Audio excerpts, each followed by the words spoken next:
میرے انتہائی واجب الاحترام برادران اسلام، دوستوں، بزرگوں، بھائیوں،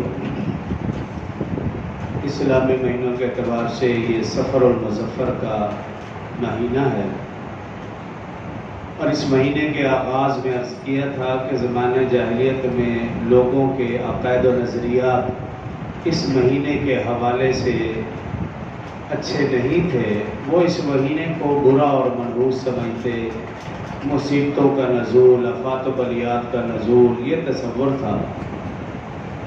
لیکن اب بھی کچھ لوگ ایسے ہیں جو اس مہینے کے متعلق غلط عقائد و نظریات رکھتے ہیں،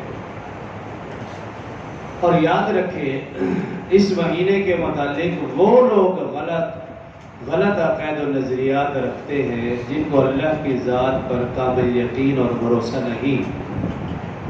جس کو اللہ کی ذات پر کامل یقین اور بھروسہ ہو اسے متوکل کہتے ہیں، اور اس عمل کو توکل، گزشتہ جمعہ اس کے حوالے سے گفتگو کا آغاز کیا تھا۔